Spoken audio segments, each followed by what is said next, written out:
lopango ezali lopango ta kasi ezali nzela.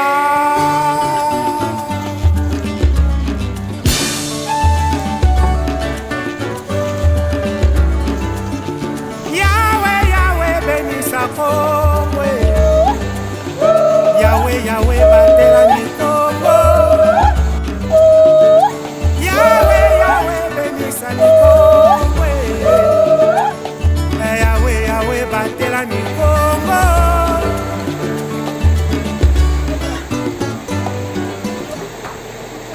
La République démocratique du Congo regorge des richesses en ressources naturelles, entre autres le fleuve Congo, qui est le 8e plus long fleuve du monde, mais le second après l'Amazone par son débit de 80 832 m3 par seconde au maximum. Une ressource très importante pour la vie de l'homme, des espèces animales et des végétaux. Raison pour laquelle la coalition des organisations de la société civile pour le suivi des réformes et de l'action publique CORAP a lancé une campagne dénommée La rivière ma vie.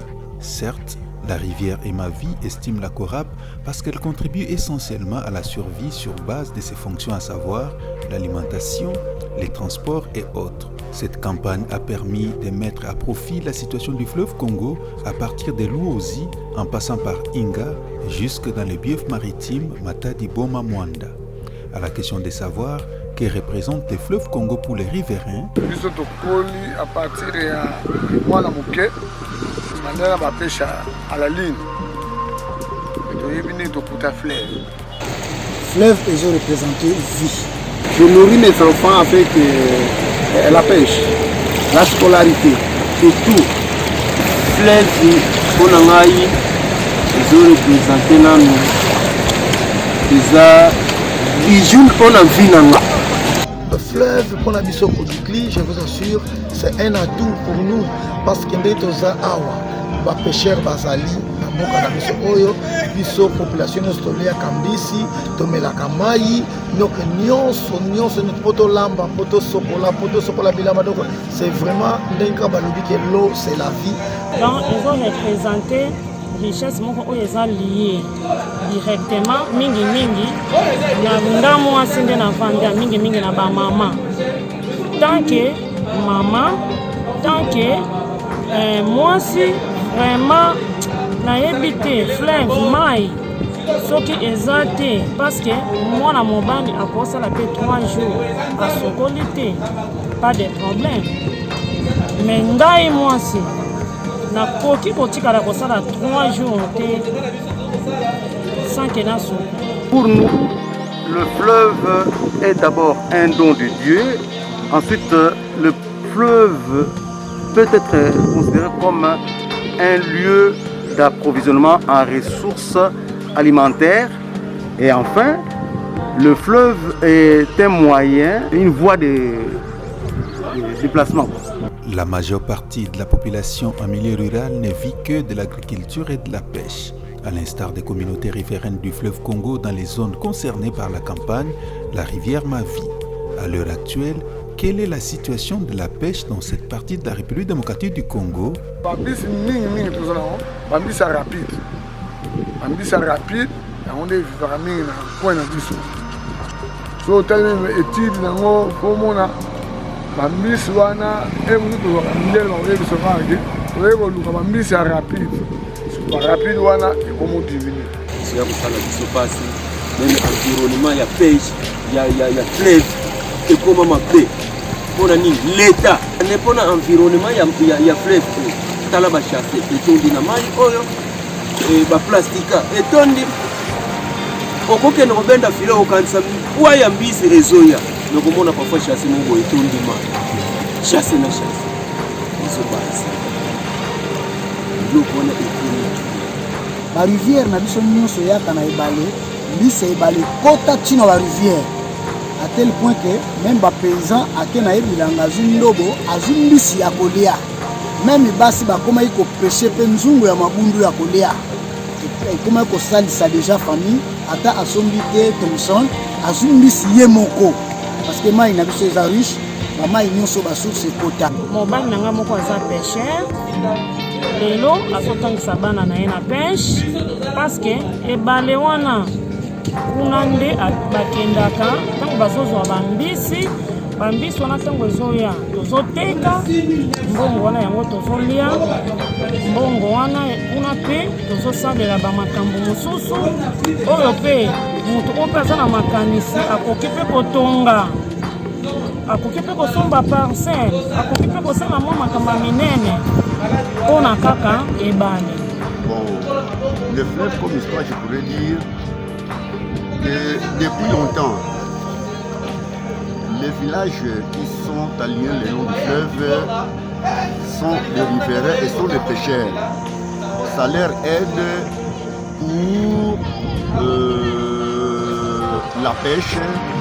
Omoni nakala neti nga nazamona kinga propre na botani awa nakala wana barrage nano etongami te ou soit debi wana baimpact nano ekomi makasi te vi na biso ezalaka ndenge mosusu kozwa na biso ezalaka ndenge mosusu par rapport ya évolution ya mai.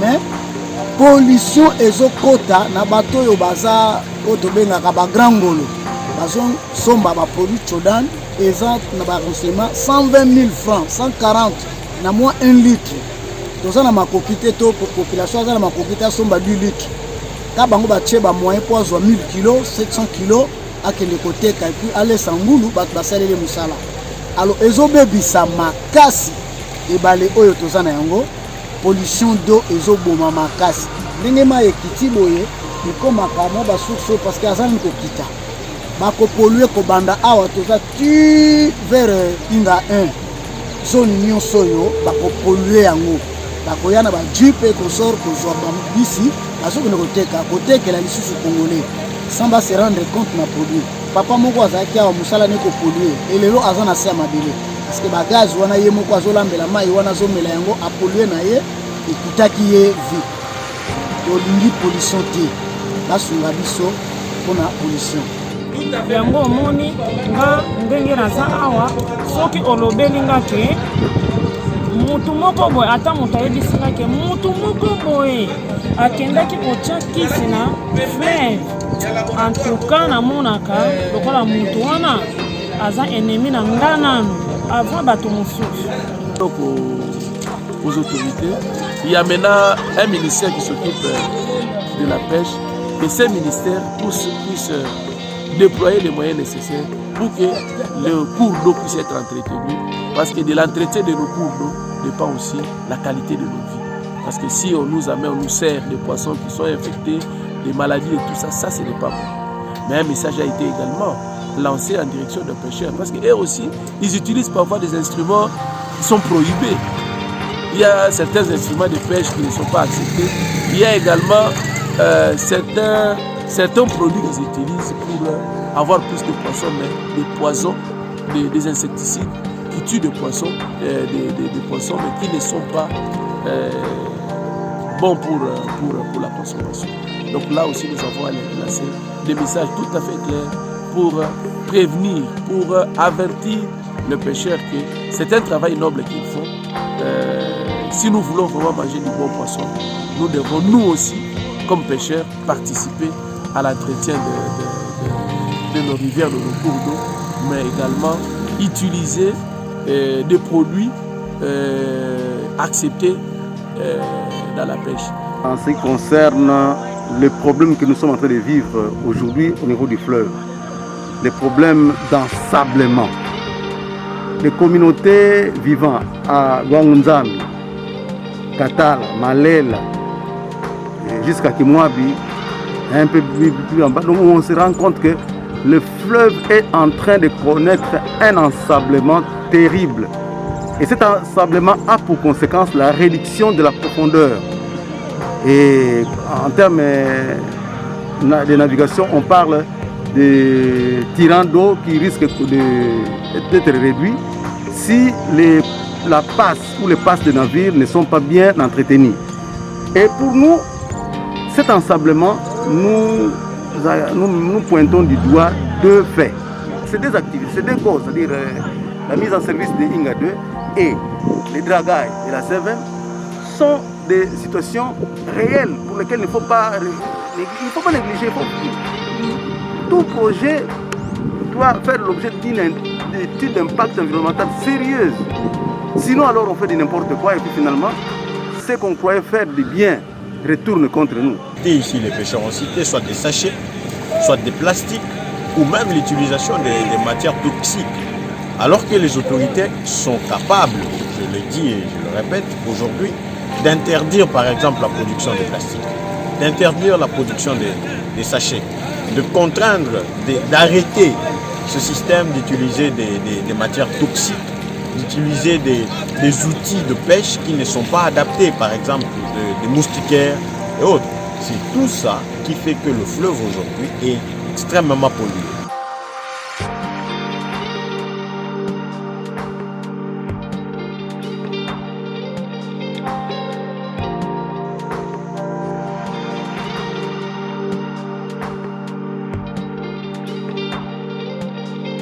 Amertume dans l'âme, les pêcheurs d'Inga sont au regret de constater que les réservoirs de la reproduction des poissons appelés en langue locale Mpapou a disparu pour des bons, comme le confirment les présidents des pêcheurs d'Inga. Ezalaki réserve parce que l'enceinte d'eau ezalaki a maticho munit bakoko wana bakongwa seka na senango mbisi ezako se reproduire tangu mai etondi mbisi ebimi donc mbisi bando bota na awa ezaki sika mbisi ezobota na makasi papo wana eza site moko eza réservé pour na poisson eza réservé oyo kutu babandai kokende kuna te parce que soki koto tomoni peut-être diminuer bakokende kuna mpona intervenir mais malamu bakonza mboka na biso na bachinois bayokana bakende kuna bakende kofinika place wana mpona population akota na passe. Donc, yango moni passe comme makasi. Tu vous assure qu'un jour papo ekozonga ndenge ezalaka ou soit ke na onga libela. Papo eke libela. Juste tomona ki après avoir kotia mo makelele, nde bayaki kotimola lisusu mwa ndambo ba chinois. Parce que totiaki mo makelele. Mais sinon balinga ko tuba efasango nyonso. Ba chinois bayiko timola mwa ndambo etikala. Sinon nyonso yo bakundaki yango. Ba constructeur basalaki barrage, ba yebaki kosala yango pona barrage na réserve oyo et comment qui peut bénéfique pour na biso ba pêcheurs. Ndenge tikala ki bongo on ça la bien. Vraiment une trentaine de pêcheurs, de familles banda ko vivre ou plus ba bazaki permanent.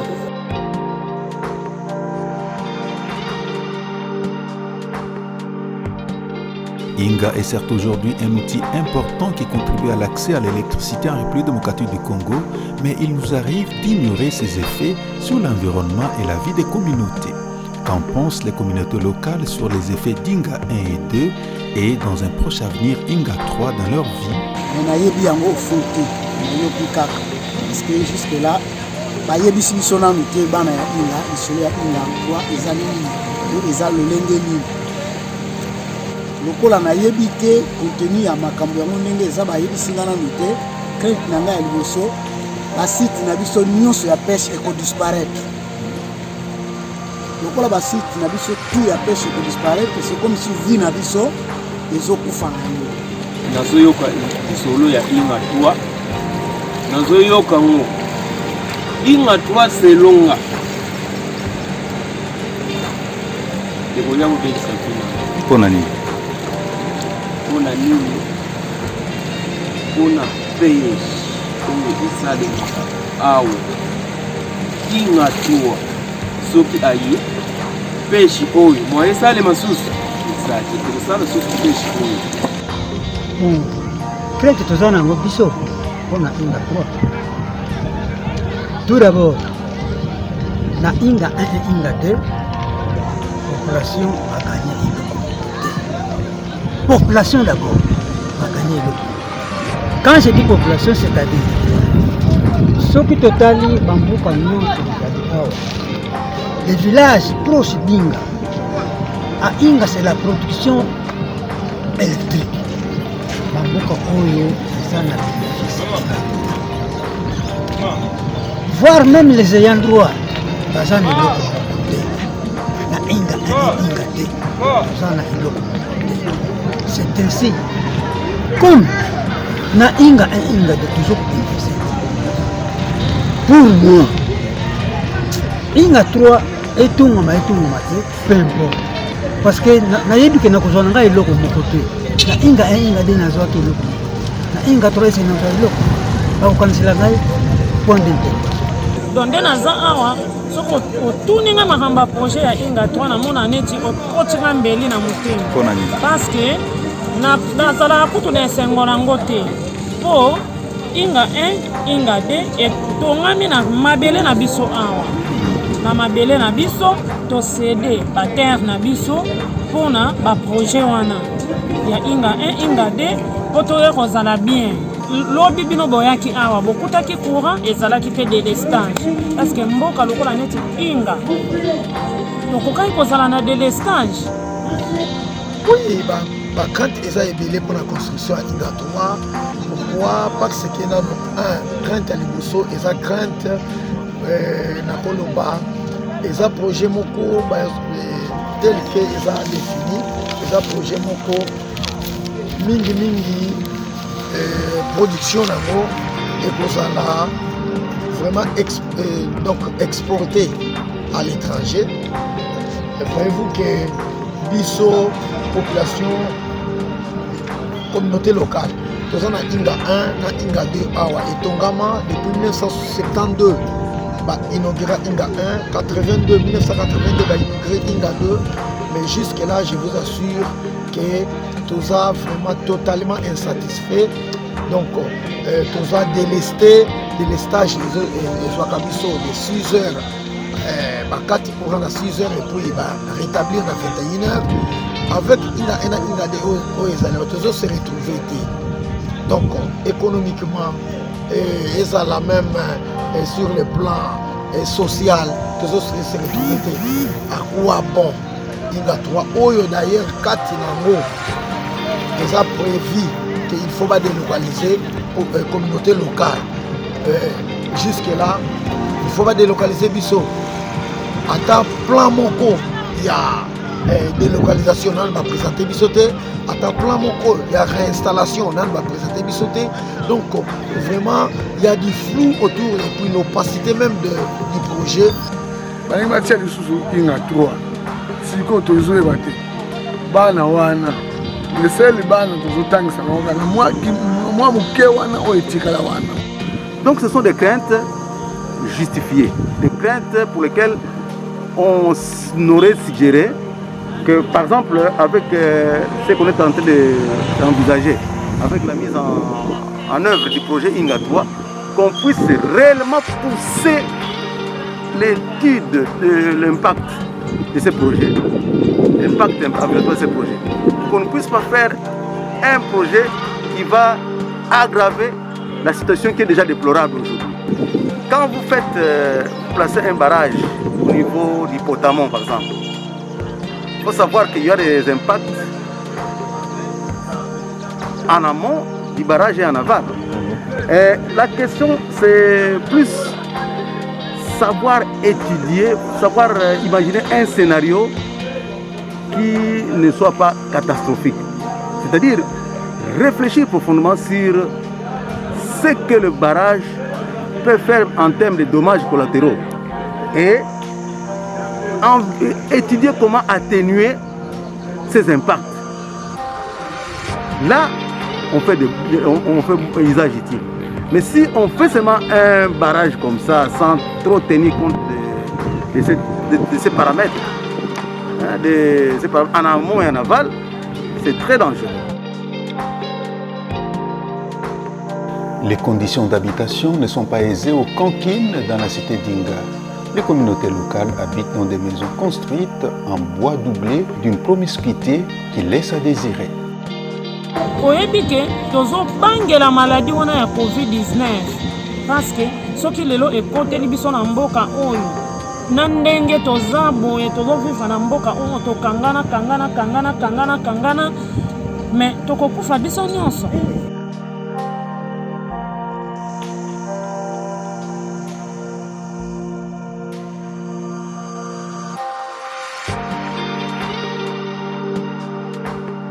étant paysan, ma recommandation est par exemple, populairement, il faut que le gouvernement akanisa la population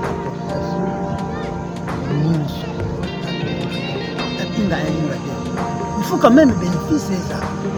De deux, les ayants droit, il faut quand même pas bénéficier pour la ceux qui vont bénéficier de l'Inga, c'est qu'ils vont quand même bénéficier aussi de l'Inga. Recommandation majeure de Zopesa.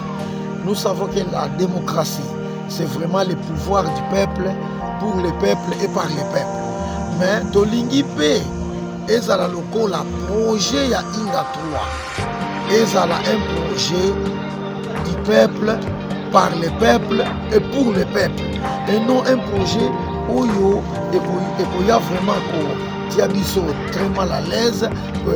Donc pour la biso même droit tout ça dans Obama Belé na biso bilanga na biso bandako na biso donc bien na biso donc moyen de survie na biso ce qui va eko boto na biso vraiment na projet wana et ça la biso bien donc recommandation nous tout ça dans la suggestion soit toujours il va président vraiment atala et kamana malamu avant que RDC a s'engager dans aventure wana mpona bakonzi bameka nanu kotala avant bakenda kondima baprojet na bango na bainga 3 bameka nanu kozonga barésoudre nanu projet oyo ya inga 1 na inga 2. Nous voulons que tout le monde soit responsable parce que la rivière est ma vie. Et donc, nous voulons à travers cet élément démontrer à tout le monde, sensibiliser et mener un plaidoyer pour qu'effectivement on considère que la rivière c'est notre vie. Si le fleuve n'existe plus aujourd'hui, on aura des problèmes. On boit de l'eau, on mange à travers tout ce qui est produit par le fleuve et donc on a tout intérêt de le protéger comme il se doit. Mais après, peut-être pour placer un mot, on vient de constater, ici nous sommes à Inga, les pêcheurs l'ont dit clairement qu'il y a un problème d'ensablement du fleuve qui impacte aussi négativement à la vie, aux survies, n'est-ce pas, du fleuve. Et en grande partie, c'est vrai qu'on reconnaît que le problème d'ensablement provient d'une part en fait, des phénomènes naturels, mais d'autre part, surtout ici à Inga, c'est le barrage Inga qui occasionne au fait l'ensablement Peut-être que vous aurez le temps de visiter. Aujourd'hui, le fleuve a perdu sensiblement sa profondeur à cause du sable. Mais quand on perd de profondeur, c'est la disparition. On tend vers sa disparition. Quand on perd la profondeur, on favorise la disparition des espèces. Donc l'écosystème n'est pas protégé. Il y a des îles qui se sont créées artificiellement à cause de ces phénomènes d'ensablement sur le fleuve. Et donc, nous crions, nous lançons ces cris d'alarme pour que les autorités comprennent que déjà Inga 1 qui existe, Inga 2, cause de dégâts sur le fleuve. Et il y a des grands projets pour arriver jusqu'à Inga 8 à partir de Inga 3. C'est quoi les mesures qui sont prises pour qu'on évite ces problèmes? Sinon, le fleuve, on veut des ressources tout de suite, mais on ignore que des ressources qu'on va gagner risquent d'acheter la vie du fleuve Congo. La coalition des organisations de la société civile pour le suivi des réformes de l'action publique émet des craintes sur la possibilité de la disparition du fleuve Congo suite aux effets probants présentés par les communautés, notamment la perte de la profondeur. Ainsi, la CORAB invite les autorités compétentes à prendre des dispositions idoines pour une gestion durable du fleuve Congo ainsi que des rivières.